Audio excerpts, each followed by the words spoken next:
Okay, we are live. And of course, I never plan my live streams at all. So if you don't catch this, don't worry, you can catch it on a replay. Just go to my live streams tab and you can check out all the live streams that I randomly do. But my live streams tend to have some nuggets in there that people may or may not appreciate. I don't know, folks are different these days. But, anyways, I have been saying, I've been watching this whole presidential, election cycle play out, right? Obviously the Democrats have tapped in Kamala Harris, which again, I've said this in previous videos. This was a card that I expected them to play. Kamala Harris has always been a card I felt like the Democrats were going to play to get into the next presidential cycle. And obviously, they needed her in the shadow of Joe Biden to do that, right? And they used the same strategy that they used with Joe Biden to get her, to kind of prop her to where she's at right now. And like I said, Joe Biden has run for president before, and it wasn't until he was Obama's VP that he was able to actually have a successful run. But by then, he had the Obama base. And so with Kamala Harris, I think she was definitely going to be leveraged the same way.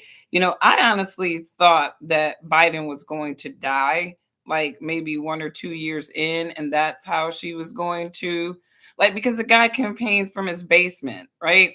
I don't even see how he ever got elected in the first place because he really did not campaign.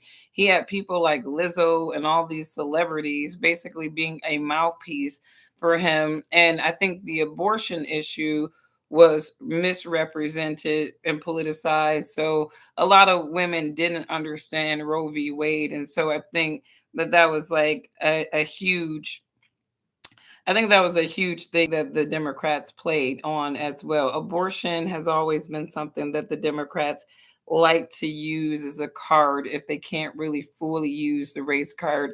But the abortion argument, to me, it has its limits because if you really peel those back, Roe v. Wade should have been at the states to begin with. And like I said, if you have any constitutional intelligence, you know this, right? But also, I don't believe that abortion is a right. I think that it's an entitlement. And when you think about why most women get abortions, it's not because of rape or incest. Most of the time, it's because of birth. It's a form of birth control for a lot of these women. And even you got the harlot culture singing about, making reckless choices and seeking abortion aid. So, we got to keep it a buck here. But I'm watching the political cycle play out. Obviously, Kamala Harris is getting a lot of heat because she, has played this race chameleon and now people are calling her out. And I want to give props to the Republicans because sometimes they can miss layups. They really do miss layups. And I think that's why over the decades, Republicans have really failed at beating Democrats because you can give them a layup and they'll just completely miss it. But with Kamala Harris, what I think somebody on the conservative side did was they started listening to conscious Black people. And when you listen to conscious Black people, you will learn things like Black people don't think, not all Black people look at Kamala Harris as a Black person, right? And that is leverage. That is leverage because Republicans know that Democrats have been playing in the faces of Black people for decades, right? So, what Trump has essentially done is called out the very obvious thing that Democrats have been playing in Black people's faces. Now, a lot of Black people, and I definitely agree with this thought that it doesn't matter if somebody is Jamaican or from Barbados or wherever they're from. If they're in America and they are working in the service and the mindset of Black people, then there's nothing wrong with those people. The problem is, though, as I assess Democrat Black looking people throughout the decades, I'm talking about from civil rights on up, right? A lot of these people, some of them may have pro black positions, but a lot of them are not really what you would think of as a per se pro black person. And I'm not saying that every Democrat black politician needs to go into office with the mindset of helping black people. And I truly do believe that no black American, no true foundational black American should want our politicians going into Washington with the exclusive mindset of us, because that will make us like the establishment people in our disposition.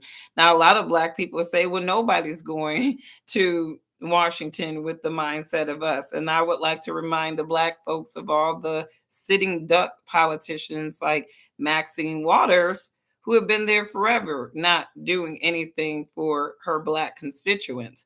So I don't believe that black politicians should go in with the mindset of being exclusively about servicing black people, but they should have the interest of making sure that they are part of laws that do make certain systems that are set up against black people harder for them to be against black people. But there's certain things that, laws cannot mitigate, because a lot of it has to do with promoted racism.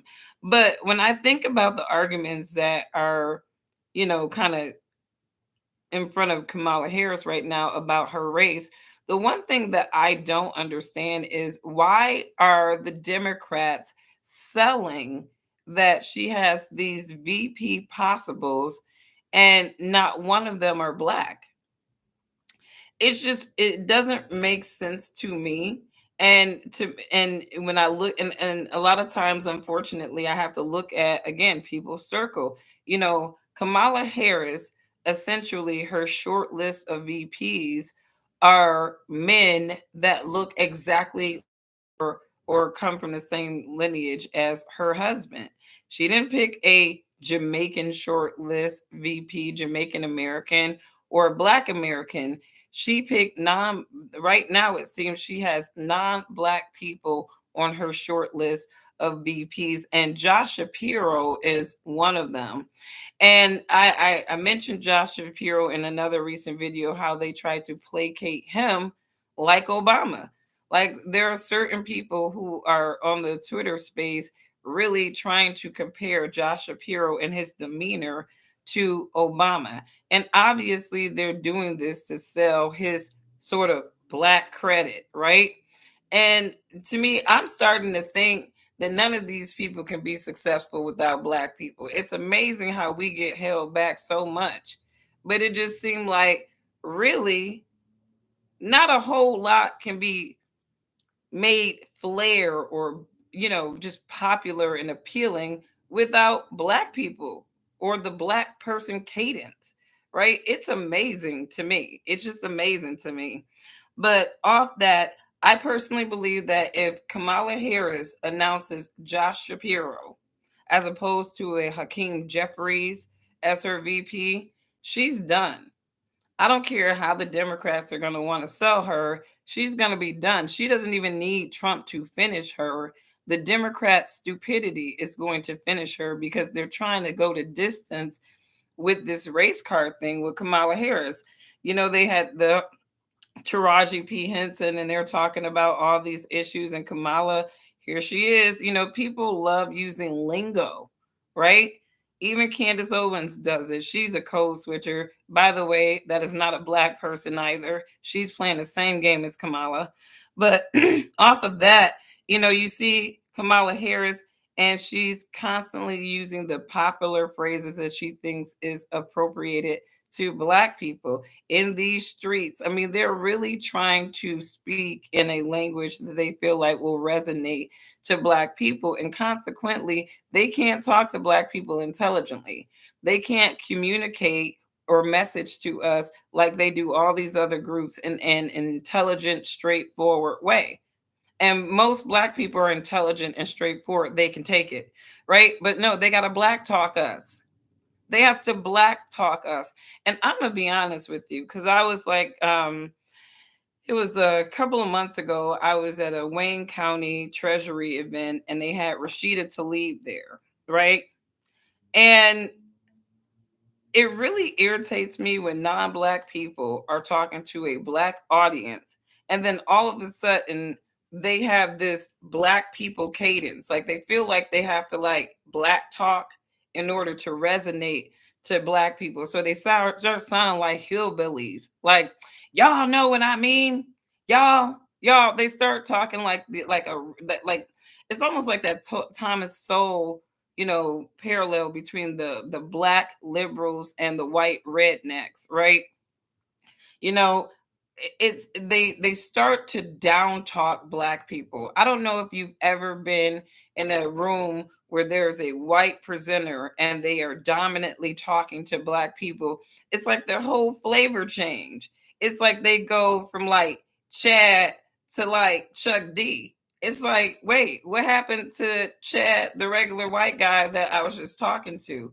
And I've had situations like that with non-black people before, where they don't know how to exist around black people, or maybe they don't know how to communicate with black people without using all those stereotypical ideas of black people, so they just kind of start black talking you like white women in a workplace. You become their girlfriend immediately, and they don't really understand that you're not my girlfriend. I don't even know you. Like, I just work with you and that's it, right?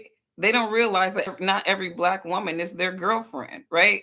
Or I was in a restaurant with my friend and the waiter was white and he was like just doing the most trying to act black, right? And then the minute we started talking about things that we're into that's not the stereotype type of black, he just totally turned his demeanor. He goes, "Oh, you like hiking? Oh, have you ever been to this?" It's like his whole accent changed. His whole demeanor changed, where he was less black acting and more himself. And this is what black people are dealing with when it comes to some of these black looking politicians like Kamala Harris. They continue to pull the wool over our eyes. But I'm going to say it again. When I look at a person like Kamala Harris, who has kind of hailed from these HBCUs and this historically black sorority, I really still don't understand how she ended up with a Jewish man. I just really don't. This is no racism, no anti anything. I believe that people should love who they want to love. But I have rarely meet HBCU die hardcore pro blackity black folks that are married to non-black people. And now she is picking a vice president who is also like her husband. So when people are selling Kamala Harris, I'm telling you right now, her VP is going to be the end of her. It's going to be the end of her. Her VP, like Trump, is not going to need to debate her. All she has to do is pick a vice president that is not black. And that's just it. Because they've been playing the race card too hard. This is how it's backfiring. And people don't realize that. The Democrats have played this card so hard for so long, decades. And now you have this really, truly kind of at least somewhat smart Republican new generation of people who are at least understanding the games. And instead of saying they do this guy, they're really just calling them out, right? Thank God for social media, right? But they cannot, the card has been played so much that if Kamala Harris picks a Josh Shapiro, I don't care if they need to win that state or not. She's finished. She's finished. She's done. She cannot choose Josh Shapiro for a variety of different reasons. I'm not even just talking about the fact that he's a non-black person, but there's other reasons why she should not choose Josh Shapiro. But I am saying that if she choose the usual suspect Democrat looking faces, it's not going to work. All right. The one thing you can say about Donald Trump, he's kind of staying true to his brand. He's not about to sit up there and go pick some random black woman so he can race hustle to people, right? He did not do that. He went and he picked the epitome of what his base would have wanted him to pick, which is another white man. All right. Everybody's playing the race card here. Republicans may not think that their side is playing it, but they're all playing the race card. All of them. All of them. They're all playing the race card in different little colorful ways. And it's just hurting Kamala more because unfortunately she comes from the side that actually plays the race card. But Trump is playing it in little subtle ways too, because some of his little stabs and his jabs at Kamala and these Democrats, it actually does play into a lot of stereotypes and ideas that some white people have about black people, and he needs to be careful with that, because you can see, the thing is, like, do you guys remember the Republican red wave? Like, they were supposed to have this big red wave back during midterms, and then it ended up being a little drip drip, right? Because they figured out a way to screw up their lead, right? Republicans always figure out a way to sabotage themselves. So they do need to be on code. And, like I said, y'all need to dial back some of y'all racist talking heads, right? Some of these white looking people on the Republican side that's spitting a lot of vile racism. Y'all better tell them to shut up, because Republicans can screw themselves up in 2 seconds. Trust and believe. It may not seem like a lot of time between now and November for either party to just screw themselves up royally, but anything is possible. Anything is possible. Just remember that red wave. Just remember that red wave. It is so easy for this political cycle in terms of popularity and favorability to go either way. Neither one of these sides should be taking anything for granted. They should be really playing their best players. They should have their best faces propped. And I know a lot of these NGOs and a lot of these little, you know, groups or whatever, they are paying these social media companies to prop up their candidates, prop up their propaganda machine.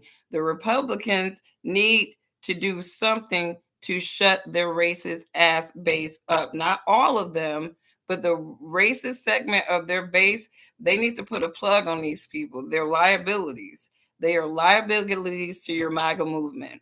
And that's just word 100.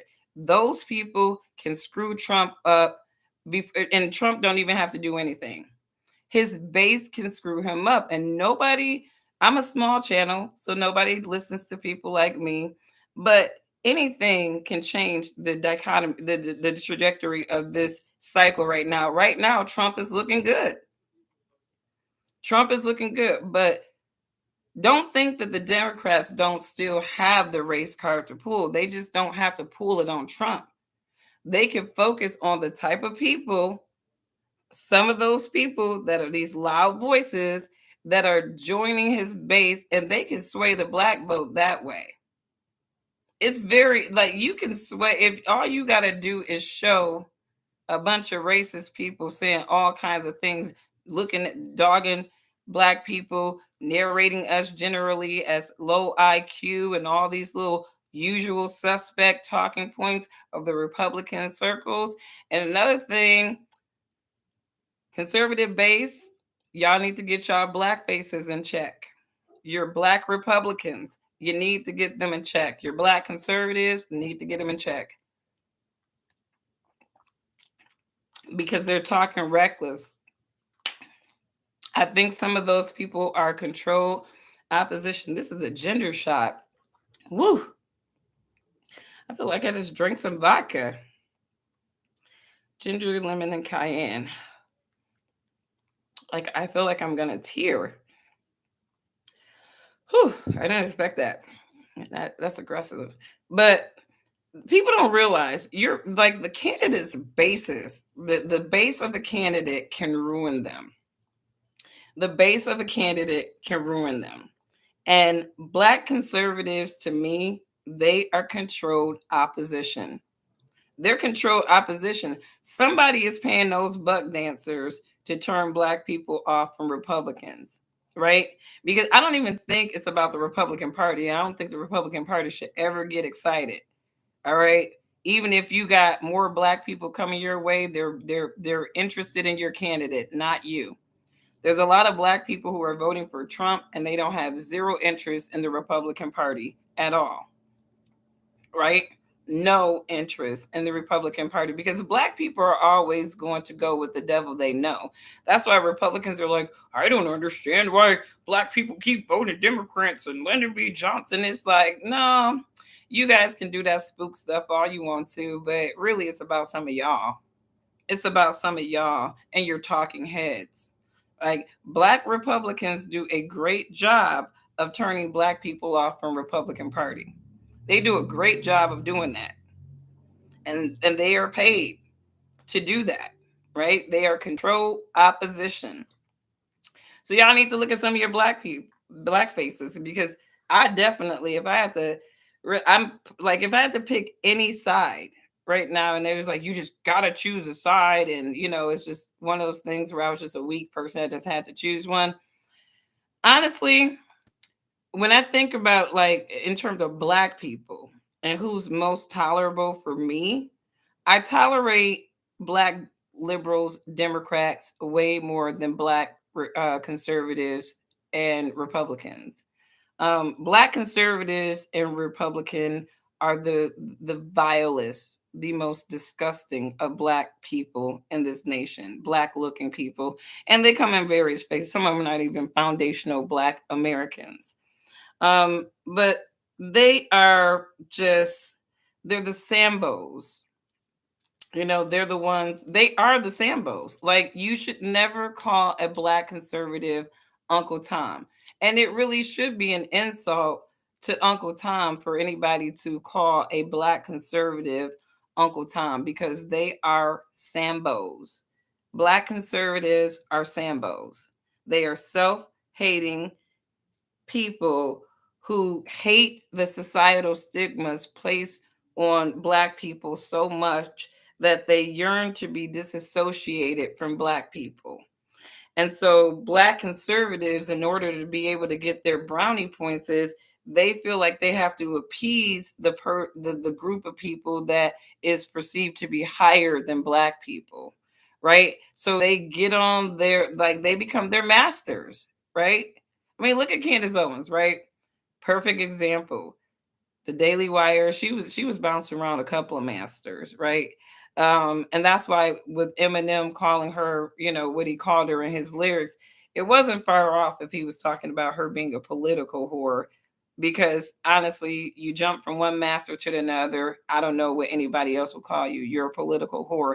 And being a whore doesn't necessarily mean that you sleep around. You could just hop around in different scenarios and have zero loyalty.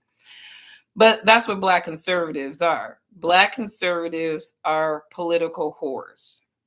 They don't have any loyalty to anything, really but themselves. They don't even have loyalty to the white folks that they serve at all, but they have more loyalty to them than obviously the black people that they have to validate these white people that pay them their coins with. But black conservatives are the modern day. I'm not talking about your Thomas Sowells. I'm not talking about your graceful black conservatives like Thomas Sowell, Walter Williams, Shelby Steels. These are graceful, Condoleezza Rice. These are graceful black conservatives. These are graceful black people. Candace Owens, Brandon Tatum, and even Greg Foreman now. These are freaking demons. These are double talking demons. And you can kind of, and honestly, I don't care about Candace and Brandon, right? Because I know they're going to buck dance for racist white people all day because that's kind of how they get their coins. But Greg Foreman, like I used to follow him a couple of years ago and he was very objective, as a black conservative. I'm like, okay, this guy's more comfortable. Then somewhere between somewhere, somebody bought him out too. And now he's bug dancing hard, narrating black people universally the same way as the other black buck dancers. And they just get on my nerve because they like to justify stuff right? And they like to try to find clips that justify, like Brandon Tatum with the Sonia Massey thing. He tries his best to justify how white people are right and justified in what they do towards black people every time. And that's the black conservatives job, is they have to make the white guy or the white racist bigoted type of person feel better about anything that they do. Now mind you, right, they call out great points about the black disposition, but this is that double talking mindset that we live in, right? There are a lot of double talking people who can hit on valid points, all the while they are riddled with demonism and just like inflammatory intentions. And that's what black conservatives really are. They like to narrate black people universally as ignorant, low IQ, placating into the mindsets of bigoted white people who are truly, some of them, low IQ and ignorant. And obviously, their job is to make those people feel better by narrating black people as all black people as such. And so they'll take the clips from the poverty line, they'll take your sexy reds and your criminal, rappers, and they'll just blanket these people as this is black culture. And my whole thing is, if you truly are immersed in black culture, then, just go to somebody's family reunion. All right. Just, go and listen to some soul music, while people's uncles are playing cards and they're barbecuing, right? And kids are running around and playing, aunties talking shit and gossip about each other, but it's all love and friendly, right? You know, I feel like the narration of black culture that they like to show y'all is really just an indication of the self-hate that they truly have and the lack of understanding that a lot of them have, and actually the lack of true black experience a lot of them had. And Candace Owens claims that she's Caribbean, and I don't expect for a Caribbean to understand true black culture because you never lived it, right? If you never lived it, I'm talking about soul food, spirit, soul music, right?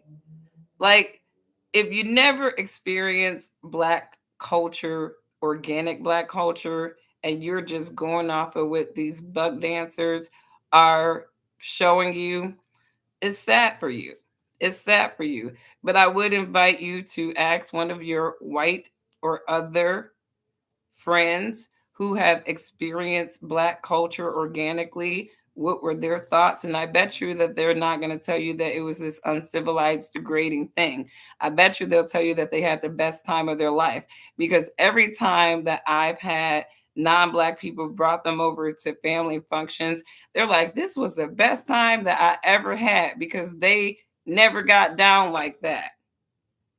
Black American culture is very special. It's special, and anybody can appreciate it, if they kind of get past some of these unintelligent takes on black culture and really took the time to immerse themselves in it organically. So I mean, go to a 4th of July picnic, next time at a large black family, and you will realize that there's nothing undignified about black culture.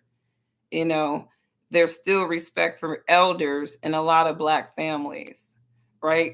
But these black conservatives, these Bucky dancers, right? These biscuit mammies, you know, they're going to tell people what they think they want to hear to narrate black Americans as universally ignorant, because that's how they get their coins, right?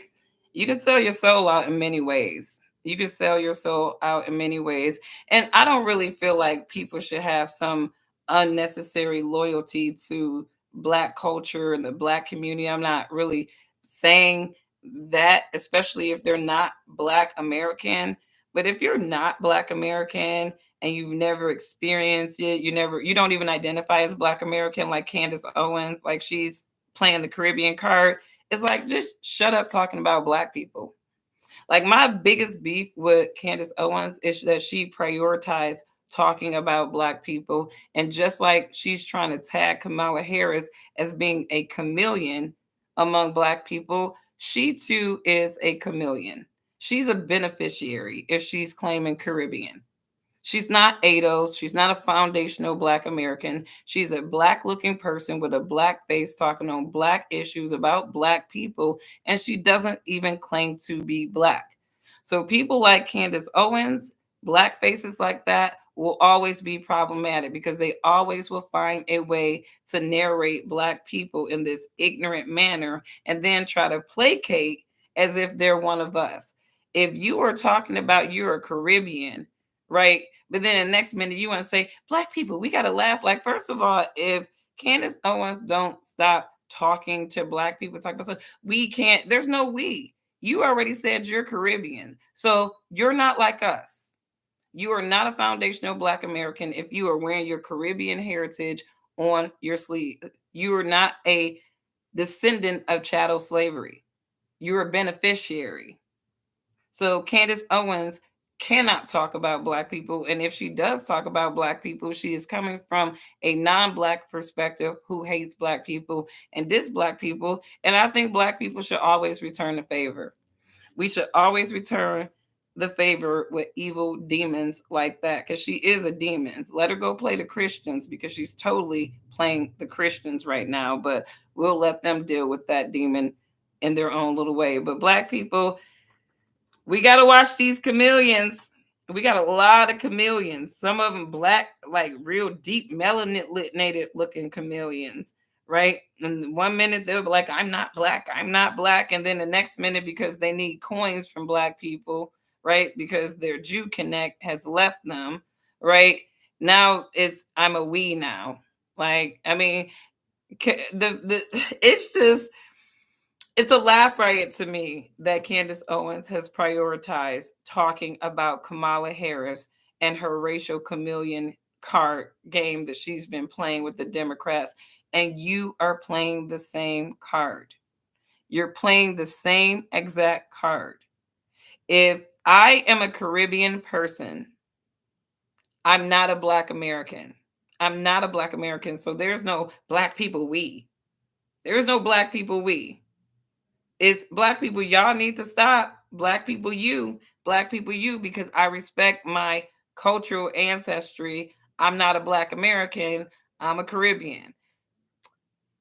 That's not my case, but I'm talking about Candace. I'm a foundational Black American. All my people been through the ringer in this damn country and legacies of the automotive sector. But off of that, lots of Black ops, lots of Black ops. And I'm going to say it again. If Kamala Harris picks anything but a Black VP, and it's just so perplexing to me seeing these Black women hype up Josh Shapiro for Kamala Harris, like for Kamala Harris's VP. Josh Shapiro, these Democrats, they want Josh Shapiro to be her VP. This non-Black people, you stupid idiots. Like, I mean, can you even like it just don't, like, some of the Black arguments don't freaking make sense to me. Like, can we just be on code on something that makes sense? If we're all pro Blackly Black and we want Black elevation and we want to see Black people in certain, you know, in certain offices, you know, if we got Kamala Harris as a Black looking Democrat nominee, why would we want her? Why would we be advocating for her to pick somebody who's not Black to be her VP? But this is Democrat Black women all behind this Josh Shapiro dude to be Kamala Harris's VP. I'm like, Jesus, like I said, I am so ready for this world to be set on fire. I'm ready for Judgment Day. Some people don't even believe there is going to be a Judgment Day. I believe there's going to be one. I want it to come as soon as possible. I'm just like, I'm okay with the Lord just setting this whole thing on fire, and we can just start anew. We can just start anew. But anyways, you guys, you have a wonderful, wonderful rest of your weekend. And I am just going to keep following all of this dumb buffoonery in the beast that is America. This is Satan's world. This is Satan's nation. He runs this nation. So I'm not surprised at all of the contradictory and satanic things that are happening in this world. It does perplex me a lot, though, and I got to pray away that perplexity because, like, I cannot stand a lot of types of people. I realize I don't like everybody. I don't like all kinds of people.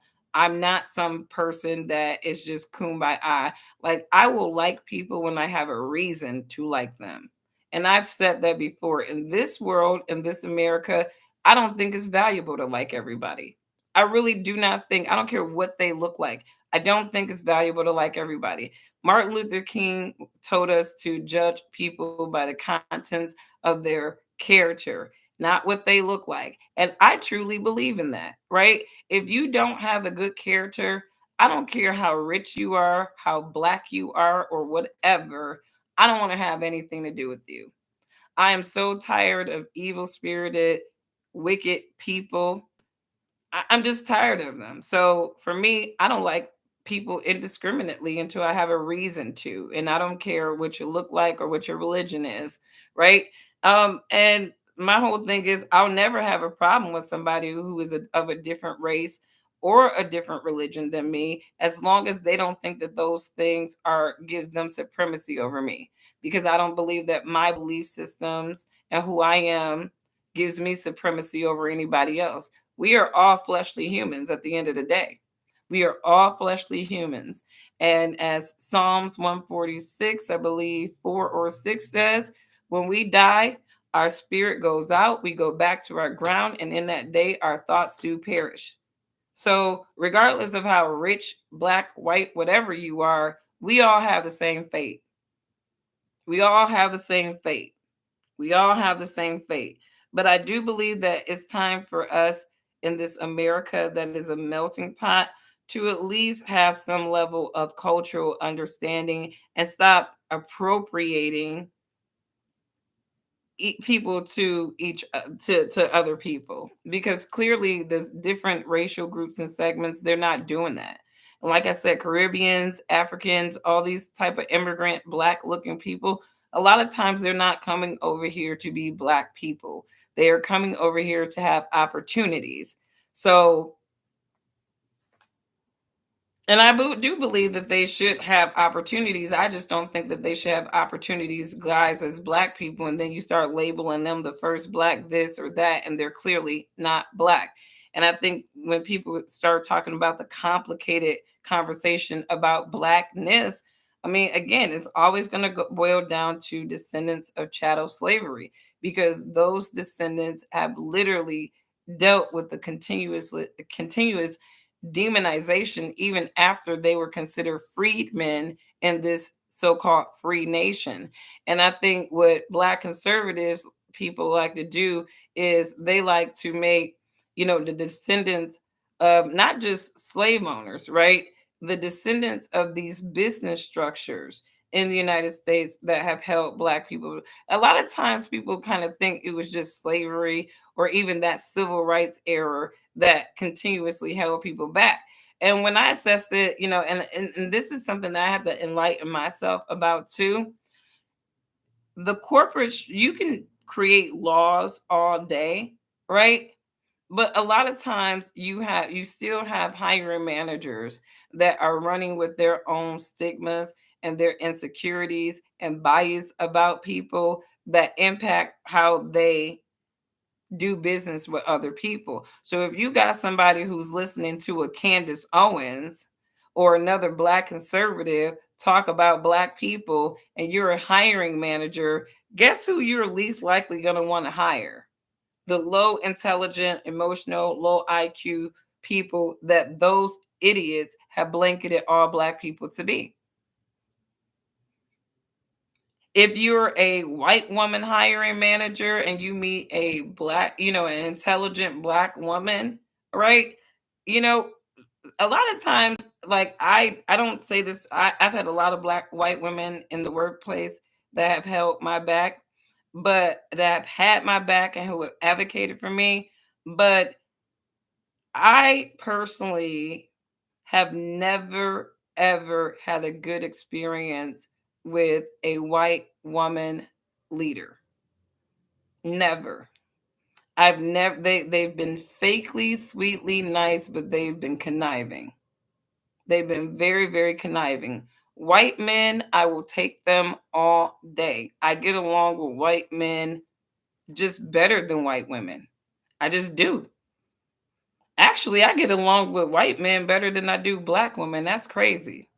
Like when I think about my entire life, my entire career, and who has actually been not fake supporter but real supportive, you know, it's always been white men.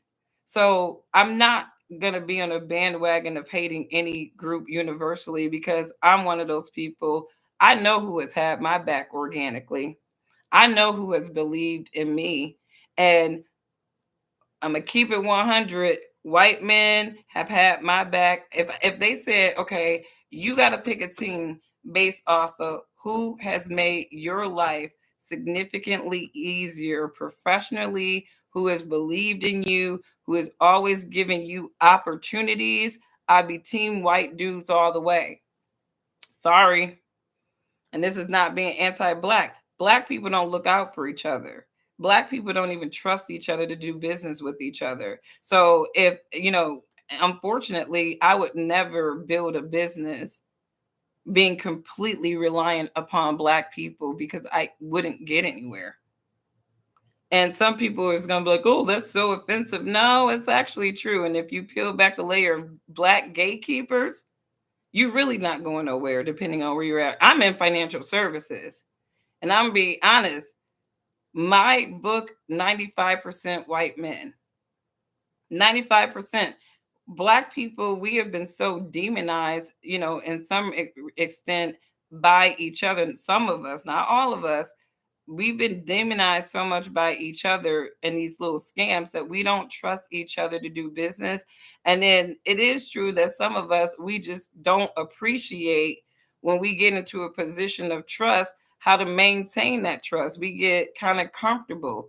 And sometimes we don't come with the same quality that other people do. And we got to be conscious of things like that. But I have had a very hard time. And like I said, I'm pro black, but I'm not anti white. I do support the elevation of black American people because we have worked too hard in this country, our ancestors have, for us to just keep getting second. I'm sorry, we should never be second in this nation. We shouldn't even be thirds. Like seriously, we just really shouldn't. And I feel like um you know, reparations is a very interesting topic. I have more of an economic mindset. So, again, you're not going to catch me on any bandwagon of movements. Me personally, I do believe there, and I've said this before, and this may not be a popular thought, but I do believe that reparations should come in the form of tax breaks for foundational Black Americans as well. We should have tax breaks. Like, and that will kind of help with the economic burden of reparations because let's just keep it a buck. The United States is in no position to give reparations at this point in time to any other group. And if I were in Washington and if, say, I got elected president, right? I will say, and I'm going to keep it a buck with Black people, I don't want America to collapse. So if I were running for president, you would not get reparations because it would not be economically viable to do that. But on the flip side, I wouldn't be sending money to Ukraine and Israel either. So I would be getting the $35 trillion in debt that is going to be passed on to our generations, our kids and our grandkids. This debt, this $35 trillion in debt that no nation can really sustain without having to go to war. Black people are not getting reparations. It's never going to happen. Democrats can dangle reparations in front of Black people's faces. Black people can cry about reparations until the cows come home. The bottom line is reparations for Black people is not economically viable. It's just not.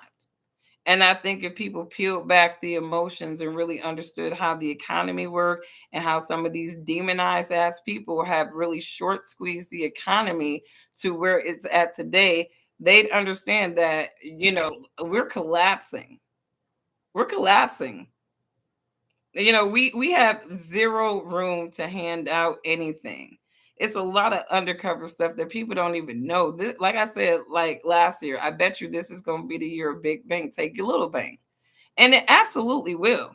It's a lot of silent acquisitions that are happening, but I've been calling a lot of stuff about this economy for over a year now, and it's pretty much playing out how I figured and I thought it would play out. But I'm gonna keep it real with Black people because they ask me all the time, Angie, what do you think about the whole reparations argument? Do I believe that Black people are Black foundational Black Americans are owed reparations from America? Absolutely. Absolutely. When you peel back all of the systems in America that were not just against Black people, they kind of hurt everybody, but they were specifically to pigeonhole Black people into a certain economic status.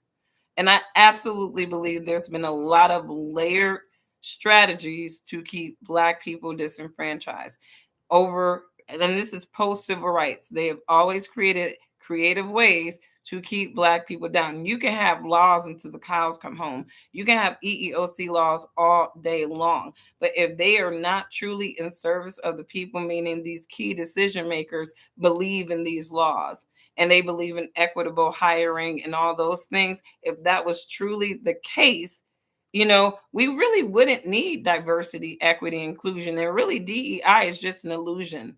It's just a mindset, really, because you cannot force people not to be bigots. You can't, and a lot of people are hidden bigots because they are professionals. That's why they need some of these white people. They need people like Candace Owens and Brandon Tatum's and the conservative twins to say ignorant stuff about Black people on the internet, right? Because they can't say those things out loud because they're honestly afraid that their racism will cost them their livelihood. So there are a lot of silent, suppressed racists who are making hiring decisions, and they have forever, and they impact Black people's outcome. In the school system, 80% of the school, I would say 75 to 80% of the people who teach in the school systems are women. And of those women, right, majority of them are not Black women. Majority of them are not Black. That means that, your kids are being taught their tribal lessons by non-Black people. So when you have parents talking about how Black history and tribal lessons should be taught in the school, I think those people should be slapped. Because why would you want a predominantly non-Black school district teaching your kid about their tribal lessons? And that's where Democrat Blacks, either they are slow in their mindset or they can't keep up with their exaggerated emotional arguments to be consistent. Because I don't understand why any Black Democrat would literally want a school district that is not ran or structured by Black people to teach your kids tribal lessons. It's nonsensical to me. It just is. It just really is. But I don't stay on reparations that long because I know it's like it's a sensitive topic for people. But like I said, I'm a financial advisor, so I look at everything from an economic standpoint. And economically, reparations is never going to be viable at this point in U.S. history. It just, matter of fact, reparations really should have happened post civil rights if it was going to be even possible, or should have happened in the 90s under Clinton when we were more like $3 trillion in debt and not $35 trillion in debt, right? If Black people, the time for Black people to really fight and lobby for reparations would have been late 80s, 90s. That's when they should have been fighting for it, because that would have been more of a viable time for it to be possible, to be economically even possible to put into in a budget. Right now, the United States is screwed.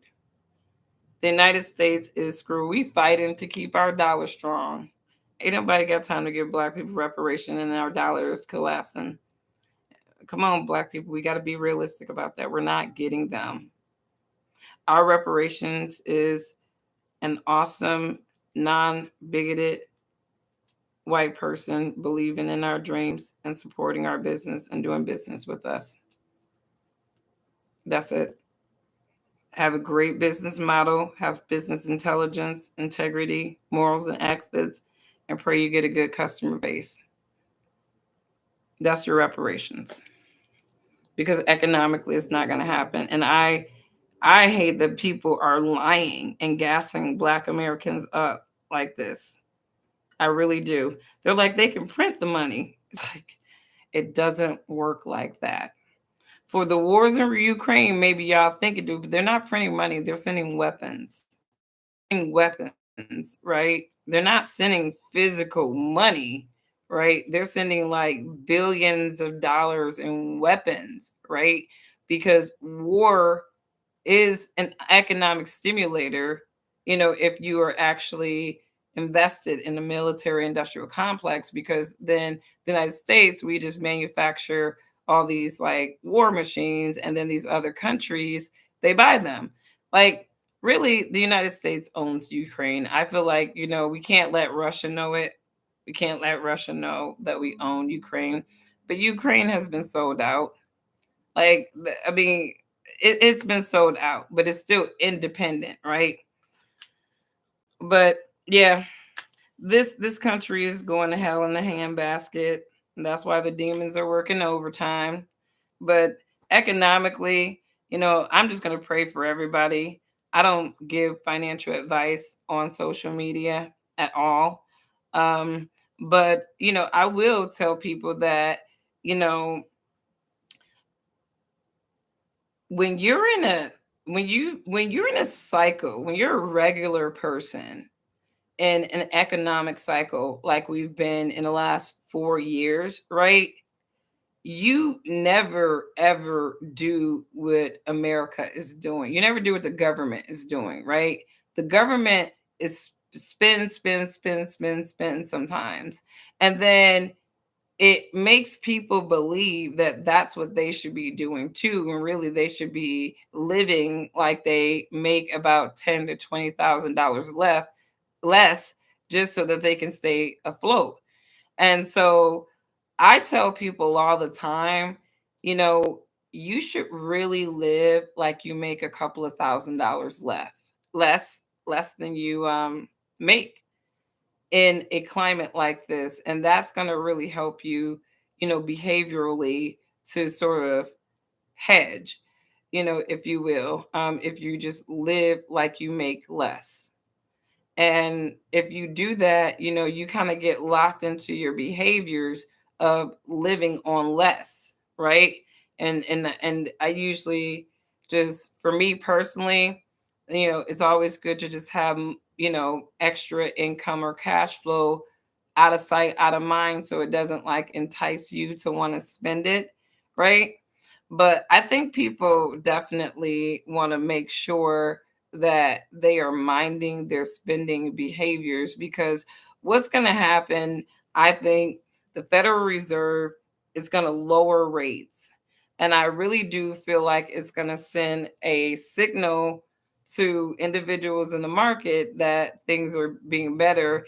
And I think that, obviously people are going to want to go out into the market and try to, buy some of these already inflated houses. So it's an interesting world that we live in, y'all. It is. America is not producing, even though they want to claim that they are. They're fluffing all these reports so that people feel like there's some confidence. And really, I don't feel like at the core of everybody that they don't have a lot of confidence in the economy. And I'd be interested in really getting a temperature of people who believe that if Trump is elected, that Trump is going to successfully be able to turn around $35 trillion in debt. Can somebody send me or link in this video where Trump has created who expressed his plan for reducing the debt? Like, how is he going to reduce $35 trillion in debt? Is there like a plan set out? Because honestly, I don't care who becomes president if they're not talking about that, right? Because at present, our children, our grandchildren, their children, all the next generations of Americans, they're going to be slaves to the system. They're going to be worse slaves than we have been, right? Because they're not going to have any type of quality of life. They're not going to be owning anything. And this is where that World Economic Forum thing is coming into fruition. You will own nothing and be happy. And I'm like, well, if we are not going to own anything and be happy, who the hell is going to own everything? Who's going to own everything? Like, that's straight communism. Like, they're proposing global communism. And honestly, I think that's where we are headed, because honestly, when you think about the reign of the Antichrist in the Bible, it's very communistic. Like, I mean, there's nothing about the reign of the Antichrist that's not communist, right? Because it's very controlling. And so I think it doesn't matter if it's Trump or Kamala Harris, one of them is bringing in the Antichrist in America. And I think that poor Christians,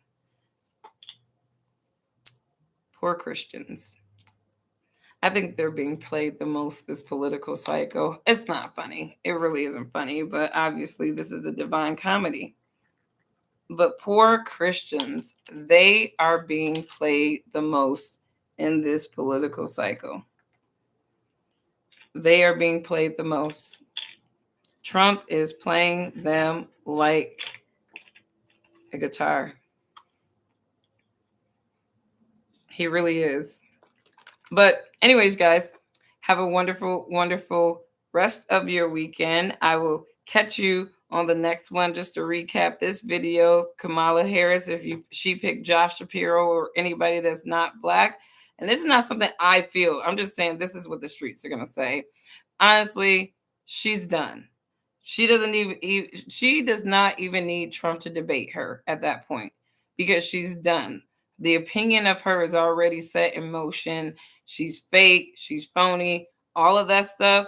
If she picks anything but what the Democrat base, because they're going to lose Democrats with this whole race card thing that they've been playing with Kamala Harris. They are going to be losing. I can imagine that Democrats are panicking right now with their race card being exposed like this, right? Because Trump didn't just, reveal that Kamala Harris wasn't, that she was placating as a Black woman or but he basically revealed a bigger strategy of the Democrat to use these ambiguous looking people who are not even Black people, and they prop them up as Black people.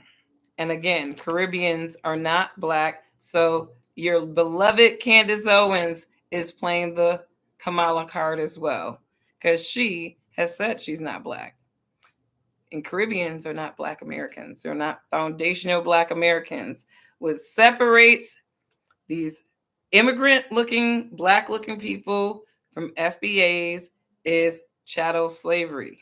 We have been dealing with these folks forever, and you guys benefited from it. And now y'all got the nerve to talk about Black people like dogs for non-Black people appeasement. Shame on them. Shame on these immigrant Black looking people. Some of them, not all of them. But shame on them. Even Corinne Jean-Pierre, she literally allowed them to sell her as the first Black White House press secretary, or LBGTQ gay, whatever, all them acronyms they had to put after that Black woman, Black looking woman's name, just to legitimize her in every single struggle group of the Democrats. She's gay. She's Black. She's a woman. Like, I mean, what are some other struggle stuff that they put out there? It's like, wait, sexuality, gender. She's atheist, probably, right? The Democrats, they leverage everything about the all the institutions against people, and that's how they sell people. But Trump is selling himself as a Christian, I feel like, even though he actually he did just recently say that he's not a Christian. He goes, Christians, I love you. I'm not a Christian, but vote for me. Vote for me. Trump sounds like an antichrist to me. I'm sorry. I know Christians hate it when people talk about their beloved Trump, but I do believe that Trump is, I don't think he's the antichrist, but I do believe that, he is going to help bring in the era of the antichrist in the United States. And the one way you can do that is disarming the citizens. And Trump is already, like, people are demonizing Kyle Rittenhouse, but Kyle is onto something. And I think one day when people realize that their Second Amendment rights have been stripped away from them in a colorful way because their God was almost shot in the air, right? They're going to be like looking at Kyle Rittenhouse like, man, that kid was right. And we vilified him. And all the while, Trump's ideas about gun control are not quite far off from Kamala Harris's. Like I said, these people play on different sides, but they're playing for the same beast. And only really intelligent people know this, that we are the judgment generations. And I think that just like in the days of Noah, people were eating and drinking and being absorbed in these political affairs, these social affairs. And it said, the Bible tells us they took no note until the flood came. And no, they took no note until Noah entered into the ark. The flood came and wiped them all away. And I think that like those things are like stories for people. It's like, this is just a Bible story. It's not going to happen. And like there's no judgment time, that none of all that religious stuff is not real. And I tell those people, okay, you continue to vest your beliefs and your allegiance in the affairs of man and see how that works out for you. All right, because Trump is not going to save America. He can't save America. And I think that's what his base is going to slowly but surely realize, that America has been effed to the point of no return. Like, we're going to go at least 3-4 generations before we ever see a shadow of America's greatness again. And the only way that's going to happen is if we actually go across the seas and abroad to imperialize other nations and steal their GDP so that we can bring down our debt. But anyways, you guys, it's a messed up nation. We live in Satan's world, and I am just going to keep things moving. So I hope that you guys have a wonderful day. Watch those black-faced buck dancers. Watch the black-looking folks, the buck dancers, the ones who specialize in painting black people in a generalized way. Watch those type of folks, because obviously at the service of the black narrative and image, I'm sorry, at the expense of the black narrative and image, these buck dancers, these black-faced chameleons, right, they are doing nothing but enriching themselves. And so they really are building themselves off the black backs of black people, which seems to be a trend in America. So have a wonderful day, you guys. Bye.